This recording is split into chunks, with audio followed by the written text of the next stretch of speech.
You are Locked On Hawks Postcast, part of Locked On Atlanta on the Locked On Podcast Network.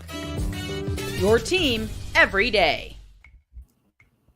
Welcome into the Locked On Hawks Postcast, home for the best Atlanta Hawks talk. It's local insight you can't get anywhere else but right here at Locked On. I'm your host, Tanisha Batiste. Alongside me is DeShawn Tate. This episode of our Locked On Hawks Postcast is brought to you by Prize Picks, the easiest and most exciting way to play daily fantasy sports. Go to prizepicks.com/LockedOnNBA and use code all lowercase Locked On NBA for a first deposit match up to $100. And the Locked On Hawks Postcast, of course, is part of the Locked On Podcast Network, your team every day. All right, DeShawn, the Hawks began a 5-game road trip at the Blazers tonight. We'll talk about this pesky little thing that just keeps rearing its ugly head in the and one, and we'll also download on where in the world the Hawks can get some dubs and who got next. But first, let's talk about how in the world the Hawks lost 106-102 to the Blazers. DeShawn, you said the Hawks controlled what they could control, kind of? Kinda. I mean, I see it like this, Tanisha. Everybody knows about what's going on in terms of the injury status. We don't need to really, dumb that down too much more than, we already have before. And of course, again, no excuses, because here yet another team has some similar injury issues to some of their key contributors and so forth too. But I felt like one of the main things in terms of the keys to the game on tonight was, keeping it simple. Keep it simple, stupid. Everybody's heard of, the KISS analogy. Keep it simple, stupid. And when you're without some of the guys that you don't have for the Atlanta Hawks, that's something that I feel like you kind of just really need to do. Don't try and do anything extra. Try and keep it really basic, really general. Just try to put yourself in a position to where you are at least within striking distance.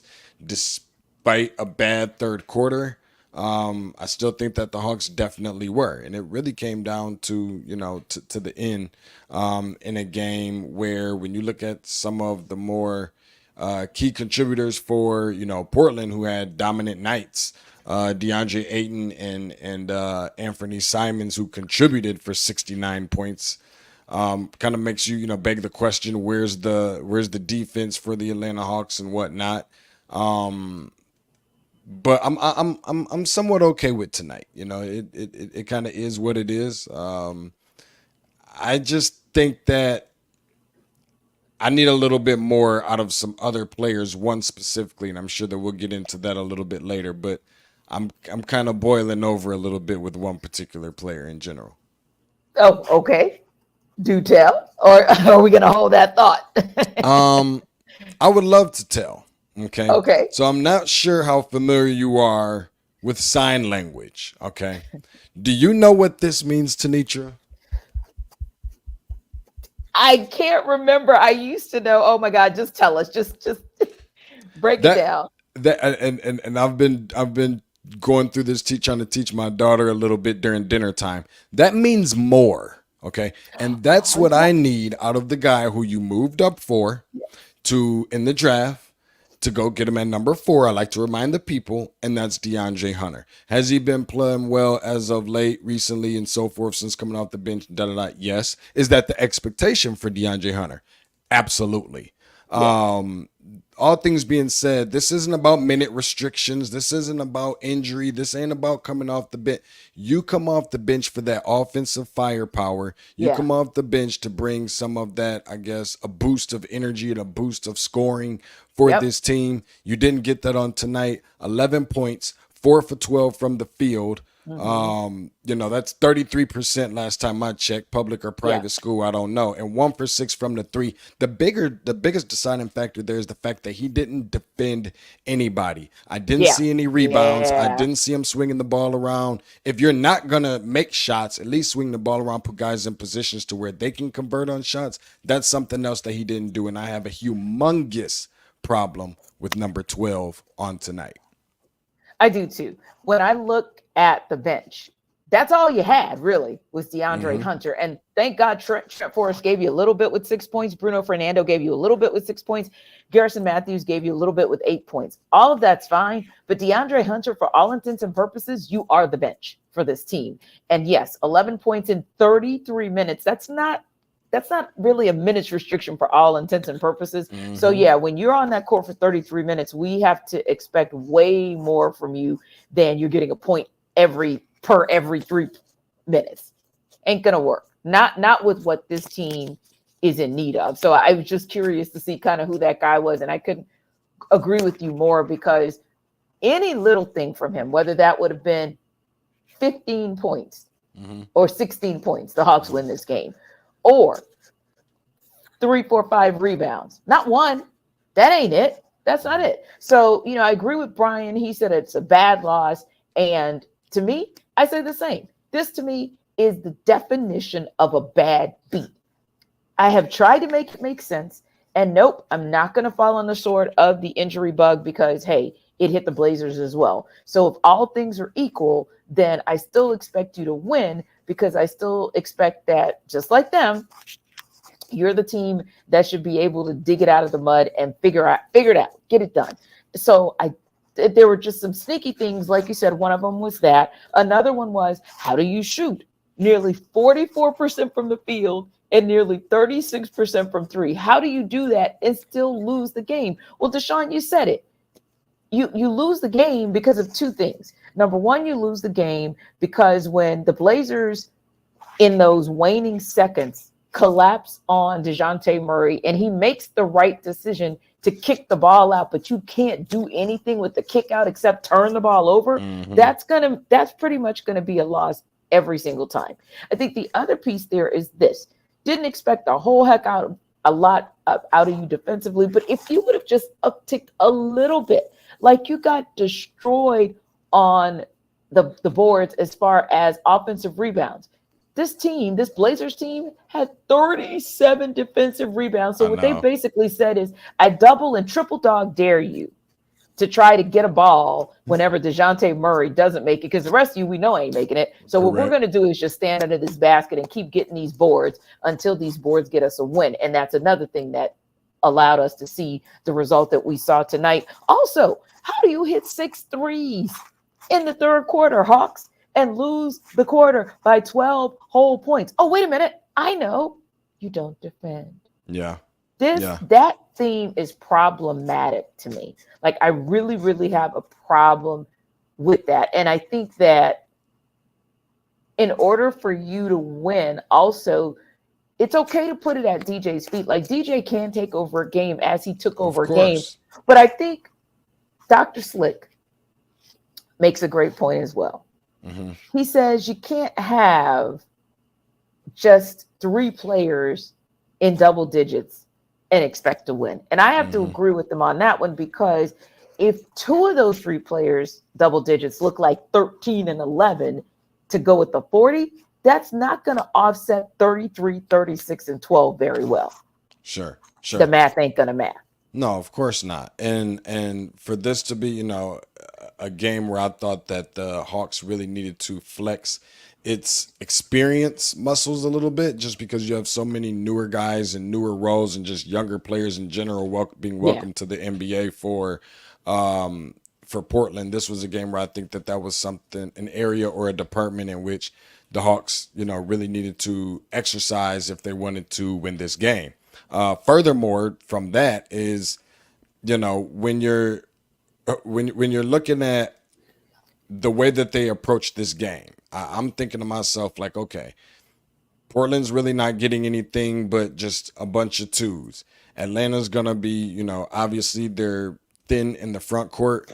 They're going to try to go out there explosively with, putting up a lot of 3-point shots, like we got so used to hearing head coach Quinn Snyder say coming into the season. And they're going to be an exchange of 2 for 3s, and Portland's not going to be able to keep up. Chris Murray, a fairly relatively new player to the NBA, wasn't particularly shooting well. Anfernee Simons is really the only other piece that you have, so their options are really kind of limited. Yes, you had DeAndre Ayton, but those were all 2s. people may be questionable and wondering how come I don't put so much blame on Bogey Bogdanovic, which I'm willing to give him a little bit of a pass for tonight. Obviously not doing well, and I'm going to tell you why real quick before we wrap up and go to the break. 8 points, sure, I understand that. He had a bad night, but 8 assists and 7 rebounds. I know that he shot it bad on tonight, but he also tried to make a difference in other ways, something that DeAndre Hunter did not do. You know who else had 8 assists and 7 rebounds? That was Anfernee Simons, who affected the game, not just with his scoring, but doing other things the same way that Bogey Bogdanovic did. So that's why I'm a little bit more okay with it. Need something a little bit different, at least a confidence boost. That's the last time I'm tired of kind of talking about DeAndre Hunter when it comes to the confidence issue. Yeah, I'm kind of past that as well. When we come back, we're going to talk more about this other little pesky thing that just keeps rearing its ugly head against these Hawks. We'll talk about it on the other side in the end one.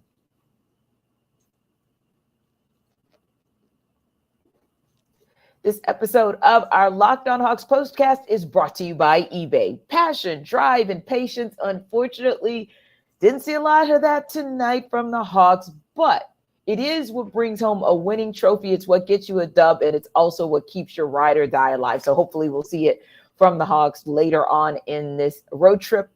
But in the meantime, you can always get it from eBay Motors because they have all the passion, all the drive, and all the patience to help you to find everything you need to maintain your vehicle and level it up to peak performance, from superchargers, roof racks, exhaust kits, LED headlights, and more. Whether you're into speed, power, or style, eBay Motors has got you covered with over 122 million parts for your number one ride or die. You'll always find exactly what you're looking for. And with eBay Guaranteed Fit, your part is guaranteed to fit your ride every time or your money back. Because with eBay Motors, you're burning rubber, not cash. So keep your ride or die alive at ebaymotors.com. Eligible items only, exclusions do apply, and eBay Guaranteed Fit is only available to U.S. customers.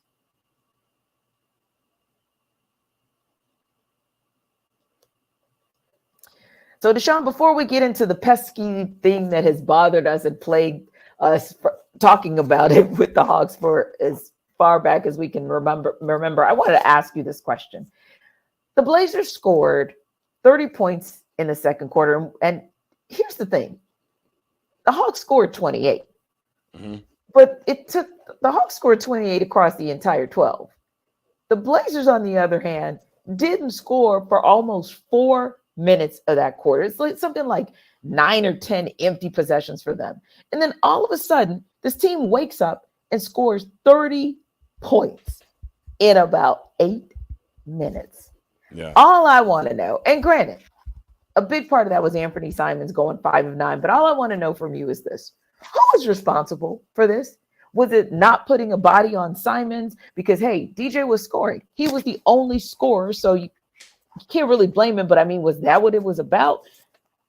Or is it because Quinn didn't send help? Not that they had a lot of help to send, but I'm just asking. What the heck happened? Yeah, I think that you put something like that on, obviously, on the team. Outside of that, it's really hard to kind of point the finger at number 5, who has to do so many different things for this team, being Dejounte Murray. Score the basketball, rebound the basketball, lead the team, have all, be playing all these different roles and wearing all these different hats. Can't put it on the guy who just had his 5th career 40-point game. By the way, 3 of them against the Portland Trail Blazers. Couldn't even imagine, if I'm just being honest. How do we I'm be honest with you, and I'm definitely going to answer the question, but I still, when there's instances like these and games like these and the way that DeJounte has kind of gone off, I still can't imagine. Can you imagine what this team would look like, especially on a night like tonight, had you dealt him during the trade deadline? Like, that still gives me real nightmares. I would love to show you guys what that looks like, but I don't think everybody wants to see what I had for dinner tonight. Therefore, I'm pointing a finger at everyone else except for him, including the coaching staff, because you have to figure these things out. I needed to see a little bit more effort. If you can't get the ball to go in the basket, we all understand. We've all had times where it just wasn't our night. Not even just shooting a basketball, but just whatever you do in your professional career, however you make your money and pay your bills every day. It's not always going to be your night. We overstand that. but you Yeah. have to be able to do the little things, getting on the ground after loose balls, creating second chance points, being a stickler on the defensive end, being a defensive anchor. Those are the things that take effort. Indeed. Yes, some technique, but it doesn't take a ton of skill. I'm not talking about being an elite defender, but just putting forth some effort to just try and, like, they couldn't even cover the baby with a blanket during nap time, for crying out loud. Yeah. Ultimately, it comes down to the other guys. Mm-hmm. Bogey is not an exception. Just because he did, affected the game in other ways outside of scoring, you still have to be able to defend. I didn't see enough people that was willing to take pride on the defensive side on tonight, if I'm just being honest. Well, you couldn't have, because like you said, it takes, and this is one of those situations where we use the cliche of, it would have taken a village, because it took a village on the other side as well. And, DeShawn, I'm doing some, of course, other work there with the SWAC basketball tournament, right? And the number one seed on the men's side of the bracket was absolutely on the ropes tonight, right? I mean, just taking body blows from like the number 8 seed. And this was a team that they lost to like 4 days ago. But when the number 8 seed ends up going on a 13-0 run and the number 1 seed can't buy a bucket, you know what they did? They took a timeout and locked down on defense. When I tell you that team did not score again for like the last 2 minutes of the quarter and then came back from halftime and struggled to score, that's what you have to do to stave off disaster until you can get a basket to go down. Or if you can't get a field goal to go down, take it inside, or at least try to take it inside and get some buckets from the free throw line. Just do whatever it takes if it doesn't look like what it normally gets you. But I think sometimes that's a challenge, because I would say this too, DeShawn, some of those numbers with field goals and with the 3-pointers are probably sneaky good, because I do still think that there were probably times that the Hawks sat on, well, surely one of our field goals, a bucket from inside is going to go. Oh, surely at some point we're going to get hot again from the 3-point line. But I think that 3-point number is actually predicated on those threes they were able to hit in that second quarter versus across the entirety of that game. And I think sometimes that's where it gets a little bit tricky. And, Beasley, you make a great point. I mean, I think everybody would love the Hawks to be back good again, but I kind of tend to agree with AJ in that this West Coast, I don't want to call it awful, AJ, after just one game, because I don't want to sound overly dramatic. But what I do think is that this is showing us some things that make us a little bit nervous, DeShawn, because the other piece of that is this. We're talking about what happened in the second quarter and what a head scratcher it was. And I think you make a great point. It was more about effort, maybe even more so than lack of execution. But that third quarter is what was most bothersome, because that's been the problem all along for the Hawks. Every time we break things down and try to figure out what went wrong, it always seems to point itself back to the third quarter and what the Hawks didn't do and what the other team said, oh, wait a minute.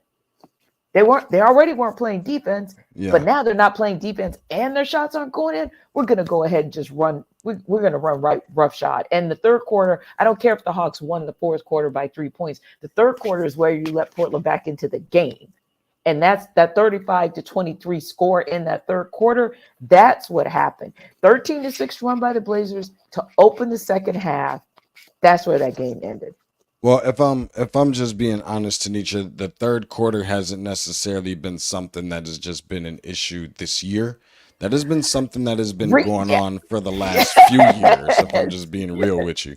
When you really, break down that third quarter, we're talking about Portland obviously outscoring the Hawks 35-29, shooting 59% from the field, which, I mean, if you look at what they did in the first half, that is a complete turnaround. So obviously Portland made adjustments that Atlanta clearly didn't. The fast break points being something that neither one of these teams defensively do a very good job at stopping the ball, which is honestly elementary, if I'm being honest. That's something that they didn't do. Outscored 10-0 in the third quarter in terms of fast break points. So that just goes to let you know there was no stopping the ball. There was no defensive mentality. And then they were out rebounded, something that you talked about in the first segment, 14-5. So another thing that doesn't necessarily take a lot of skill. That is effort. That is technique. That is putting a body on a guy. That is finding your man when that ball goes up in the air, turning around, putting your behind on them, boxing them out, and running towards the basketball so that you can get ready to start a break of some sort. Something that obviously this team did not do, which is another reason behind why they lost. But in the next segment, as I know we're getting ready to wrap, that is something else that I think that I have some keys to something that this team needs to do to try to secure a win against Utah on Friday that they didn't necessarily do tonight. If they don't do these two things, it is likely going to look like the same outcome. Yeah, and when we come back, we're really going to look back at something DeShawn and I talked about back on Sunday night, looking across the whole 5-game road trip and kind of seeing where the Hawks could get a W. So when we come back, we're going to talk about the possibility of getting one of those, resetting when they head to Utah and take on the Jazz on Friday, but also what the rest of this road trip might look like. We'll talk about it in Who Got Next.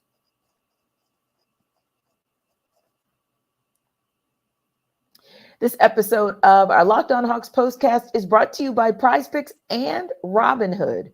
So think about this. PrizePicks is America's #1 fantasy sports app with over 3 million members. It's the easiest and most exciting way to play DFS. It's just you against the numbers. You pick more than or less than on 2 to 6 player stat projections and watch the winnings roll in. It's demon time on PrizePicks. You can now win up to 100 times your money. My goodness, with as little as 4 correct picks, you can turn $10 into $1,000.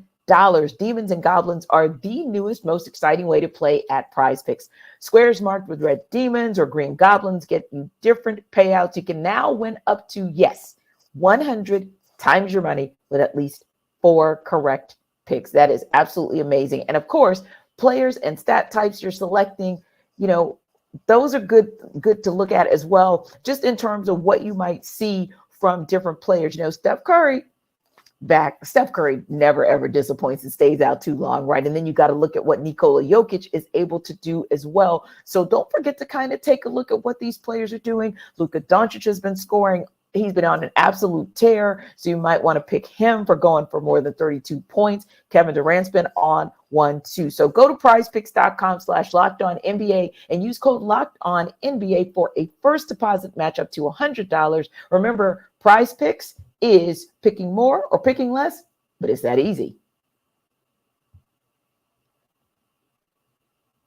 Our Locked On Hawks postcast is also brought to you by Robinhood. Did you know that even if you have a 401k for retirement, you can still have an IRA? Robinhood has the only IRA that gives you a 3% boost on every dollar you contribute when you subscribe to Robinhood Gold. But get this, now through April 30th, Robinhood is even boosting every single dollar you transfer in from other retirement accounts with a 3% match. That's right, no cap on the 3% match. Robinhood Gold gets you the most for your retirement thanks to the IRA with a 3% match. Now, this offer is good through April 30th, so get started at robinhood.com/boost. Subscription fees do apply, and now, of course, for some legal info, claim as of Q1 2024 is validated by Radius Global Market Research. Limitations do apply to IRAs and 401ks. Investing involves, of course, risk, including loss. And that 3% match we talked about requires Robinhood Gold for 1 year from the date of first 3% match. Must keep Robinhood IRA for 5 years. The 3% matching on transfers is subject to specific terms and conditions. Robinhood IRA available to U.S. customers in good standing. And Robinhood Financial LLC is a member of SIPC and is a registered broker-dealer.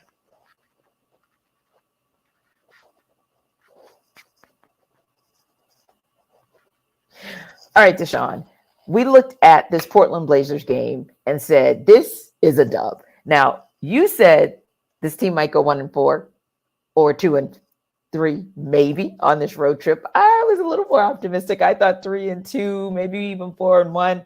Well, you and I are both over at this point. So how do we get our first W on the board with the Hawks taking on the Jazz on Friday? I know this means absolutely nothing to Nietzsche. As much as I really wanted to say, I'm afraid they might not win any games on this West Coast road trip. I Ooh. decided to give them the benefit of the doubt. Okay, I'm feeling better. Because I did have a good feeling that they could beat this terrible Portland Trailblazers team. Up next now is Utah. The other game that I thought if they were going to win a second game, that would be the game that they would win. In order to do so, right? You got to be able to do those little things, the things that you can control. So obviously we talked about control what you can. That's the mindset and the mentality that this team has to have when they're going into Utah on Friday. Indeed. Free throws is one of those things that is controllable. Nobody's running at you. I know that there's, thousands of fans with thunder sticks and whatever else will have you in the background behind the backboard. Outside of that, it's just you on an island all by yourself. Got to shoot better than 66% like you did on tonight. The other side of that is 15 turnovers is not going to cut it. Ball protection. I would much rather you take an ill-advised shot and have a 50-50 chance at making or missing the shot than to give the ball to the other team and give them an opportunity to have their 50-50. So between turnovers and shooting free throws, I think ultimately is the one. Now, I did feel like coming into tonight's game, which I thought was their most winnable game, obviously, you got to take advantage for a little bit of confidence, to prepare for an extensive road trip. They still have that chance to do that because the teams they're going to face after Utah is just going to be much more strenuous. They're going to need some confidence going into those other three games. It starts right here with the Utah Jazz. Control what you can't control. You can't go back and change anything from tonight's game. So that's what you have to do. And Buggy Bogdanovic and DeAndre Hunter, a combination of those two, you've got to be minimum combined for 30 or more points. Something that they didn't get on tonight. And Utah's on a 3-game losing streak and has lost a ton of games out of the last probably 10. I think they're maybe like 2-8 or something around that range. So you just have to be one of those teams to add a number to the right side of their result column. Yeah, I think that's a great call that we hadn't talked about earlier in the show, and that's free throws. The Hawks are one of the better shooting free throw teams in the association. So for them to shoot 66.7%, that is just unacceptable, because when you dig in, remember we were talking earlier about how you're digging into the numbers of what if DeAndre Hunter's rebound numbers look different? That might have been a win. Or what if Bogdan Bogdanovic had hit a couple more shots? That might have been a win. But when you go 12 of 18 from the free throw line, that's your 6 points. You lost by 4. Period. So I really like the fact that you called that out, because that's something that just speaks to fundamentals. I mean, just do the basics, and that might get you a win. And like you said, that allows you to then go into LA. And when you prepare to take on the Clippers, when you prepare to take on the Lakers, and granted, the Clippers, this would be, that's going to probably be a tall order, but the Lakers, you've actually beaten them this year. So there's an opportunity there for you. But I do agree with you that it starts with how the Hawks approach the game in Utah. Try to get back to basics. Everybody just try to do your job. Like, no one even has to play out of their minds except maybe Dejounte. But even him dropping 40 is not him playing out of his mind. That's still DJ playing a game that DJ is truly capable of. But everybody else has to at least play their game. When you think about Bogdan Bogdanovic and DeAndre Hunter in particular, and Clint Capella, but everyone else, maybe you need to step it up a little bit more, because the Hawks are actually going to need it if they're to walk away at least having a 1-1 split of this road trip by Friday. We appreciate you guys so much, as always, especially because this is us dropping a postcast after a West Coast game. So we appreciate you hanging out with us and staying up late for this postcast. And remember, please to like and subscribe to our YouTube channel. And as always, for more on the Hawks, check out the Locked On Hawks podcast with our guy, Brad Rowland. We will see you next time.